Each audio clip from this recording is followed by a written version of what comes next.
What's up, people? Welcome back to the channel. So this video is pretty much going to be kind of ranting about some of the worst trades I've ever made in my life. So a bit of a background, like, to me, I guess a bit of a small background. I'll probably do a video explaining more of this because, like, you know, everyone had a different upbringing with Yu-Gi-Oh!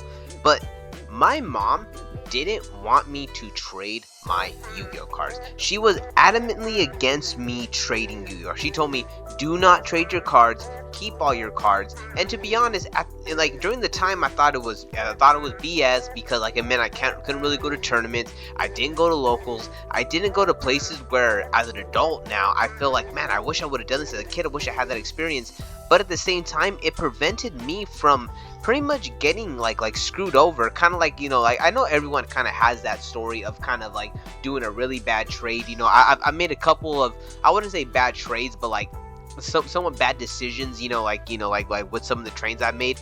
But like when I started training with Yu-Gi-Oh, I was already pretty much an adult. I was like, you know, it was already after I was 18. So I kind of like thought about it, and I'm like, how many bad trades did I have? And I kind of came up with this list of some of the worst trades I have ever made in Yu-Gi-Oh. So if you like, we do please like and subscribe. If not, it is all cool. We do videos talking about mostly like the market and, like, you know, investment and stuff, but every once in a while I try to add some of this, kind of trying to do some storytelling videos. So let's get into it. So the first worst trade I want to talk about is somewhat of a hilarious story. If you want to hear a more fleshed out version of this story, let me know down in the comments below. If this video gets at least if it gets at least 25 likes, you know, I'll be down to do a full fleshed out, maybe even animated version of the story I'm about to tell. But one of the first worst trades I ever did was pretty much a Curse of Dragon for a fake Slifer the Sky Dragon. Now, I was super into Yu-Gi-Oh, as you know, as a lot of us was, and one of the main things that I was kind of fixated with at this time was the Egyptian God cards. Essentially, as a young kid, I had no way to access the Egyptian God cards. There was no way I was getting my hands on them. So anytime you saw like a fake version, you were like, that's real, I need it, and I need to put this in my deck because I'm gonna be the king of games. So I remember this one girl had a Slifer the Sky Dragon. Now, to be honest, this wasn't from like the Game Boy game. This wasn't an official version. This was like the fake. This was pretty damn fake. Like, to be honest, I'm thinking back to it. This was one of the fakest freaking cards ever. It said Slifer the Sky Dragon, but everything else screamed freaking ice cream truck. This was like ice cream truck freaking card. And to be honest, I had it in my hand, and they were like, yeah, I'm looking for some cards. And they started going through my stuff, and they picked a Curse of Dragon. And this was the first time I realized that, like, man, people are dumb, and people are willing to trade anything for something that looks cool from the freaking TV show. So I took that trade in a freaking heartbeat, and I ran away. To be honest, that was a bad idea, because apparently there was like a giant coalition of like kids, and about 10 minutes later, I had about three kids just in my face talking about, did I make a recent trade? And I'm just like, yeah, I just traded for this card. And they proceeded to pretty much call their friends, and apparently I was like this like cornerstone of this like big rip-off scheme. And I was like, wait, hold up, this card's fake. You guys realize that this card's fake, right? Like, I already knew it was fake. I just wanted the Slifer Sky Dragon because it was Slifer. There was no way I wasn't gonna have Slifer in my deck. And to be honest, I just remember seeing like 5, first it was 3, then it was 5, then it was like 6, and then it was about 7, I would say 7 to 8 kids surrounding me saying, you better give that card back, you're a rip-off artist, how dare you take this card away from her. I'm like, guys, you guys realize this is a fake Slifer the Sky Dragon. So I, you know, as a little kid, I start panicking. I said, okay, it's all good. I go back to, you know, wherever I made this trade. This girl is sitting there like distraught. She's like totally sad, and I'm like, here's your card back. So I get my Curse of Dragon back. And to be honest, I'm a little kid. I'm not understanding what's going on, and I just walk away. I never have contact with this group of kids again. But I just remember that day being like, why were they so mad about trading a fake card? I trade them a real Yu-Gi-Oh card for a fake Yu-Gi-Oh card. And to be honest, in my mind, I'm like, I'd rather have real ones than fake ones. So I don't know. It was a lesson to me to learn that, like, you know, it's like you know, sometimes people kind of take things a little more serious than other people, so I kind of let that be what it is. So the next bad trade that I want to talk about is something that is actually it's a little recent, but it was actually about 10 years ago. And to be honest, it was when I traded my Dragon Ruler deck for a Fire Fist 3 Axis deck. Now, I know a lot of people are like, why would you trade Dragon Rulers? And to be honest, I was already getting into like buying and selling Yu-Gi-Oh, reading the meta, reading the overall kind of like, you know, tone of what's going on, and I realized that Dragon Rulers were already, you know, kind of like falling out. They were gonna hit them on the ban list. So I thought, you know what, I'm gonna get ahead of the curve. I sold my Dracossack, I sold all my Dragon Rulers, all my side deck, all my freaking extra deck, my big eyes, everything that I had, and I picked up 3/5 Axis Fire Fist. And you know what happened about 2.5 weeks later?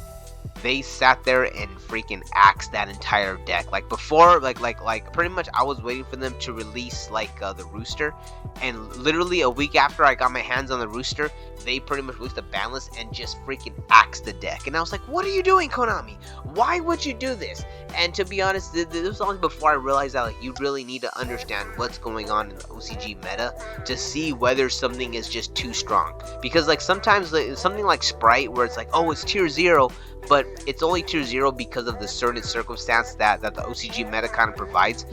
Like it's kind of it was kind of like a similar situation with the 3/5 Axis deck, to where the OCG already saw that was going to be very good, so they literally took out they like limited Spirit, you know, like Spirit of the Spirit of Spirit of the Fire Fist and some other cards. They limited all that to 1, preventing you from being able to run this deck at its full potential. And I was so mad because I literally got rid of was basically the best deck in the format for what I thought was going to be the next best deck in the format. Turns out no, it is going to go in a completely different direction, and I was completely assed out. So that was honestly my second worst Yu-Gi-Oh trade I have ever done.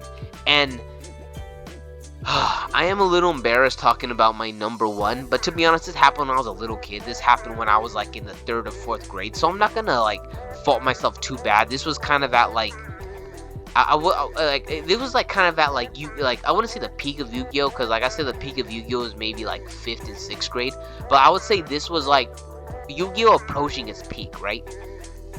I'm sitting there. I wouldn't say I'm known as like the most, as like the guy with the most Yu-Gi-Oh cards, but I had a lot of Yu-Gi-Oh cards. I had a good amount of cards, but I was also into something else. I was into dinosaurs. I loved dinosaurs, and dinosaurs were my big thing. Like if it wasn't Yu-Gi-Oh, if it wasn't Pokemon, it was dinosaurs. Those are my 3 big things that I loved in my life. And to be honest, I feel like this one guy might have taken advantage of it, because I was also a little bit of a gullible kid when I was in elementary school, and he came to me and said, I have a dinosaur claw.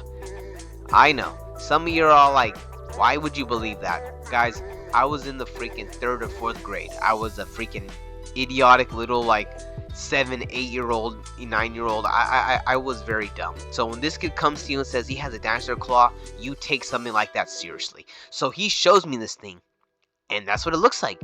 It looks like a dinosaur claw, and I'm like, oh my god, this is great. And he tells me, trade me 150 Yu-Gi-Oh cards for the dinosaur claw. And as a kid who didn't understand what's good and what's bad, you know, like, I was like, 150 Yu-Gi-Oh cards, that's a lot of Yu-Gi-Oh cards. To me, that's like $15,000 to, you know, be like, you know, as far as I'm concerned. I'm assuming these cards are like worth gold in my mind. So I'm kind of like going back and forth. Do I bring him the cards? Do I not bring him the cards? This is the coolest thing I've ever seen in my life. And I cave, and so many cards. Original 1st edition Kaiba structure deck stuff. Original 1st edition Yu-Gi structure deck stuff.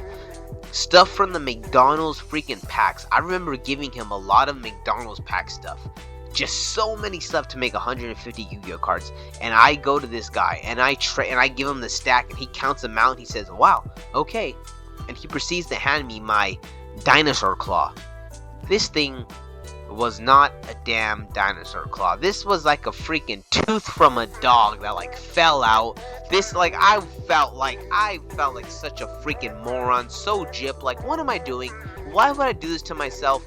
What the hell is going on? And I swear, to this day, I feel it's like one of the stupidest trades I ever made in my life, because eventually I did find an old box of my old Yu-Gi-Oh cards, and I kind of feel that maybe, and like I do still have a couple of those cards, here to this day. Like they're like, like there's somewhere around here, and I'm just like, man, I probably would have had some really nice. Oh, I mean, depending on how well I kept my cards, but like these cards were in decent condition.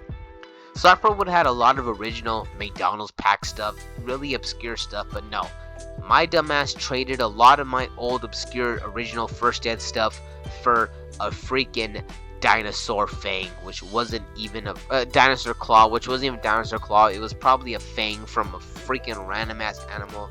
Anyway, that's the end of the video. If you like the video, please, feel free to like and subscribe. Like, let me know if you like these story time videos. I'd love to do more. I might do a kind of a animated version of this, because I'm kind of trying to do some animated videos. Until then, peace out, and I'll catch you in the next one.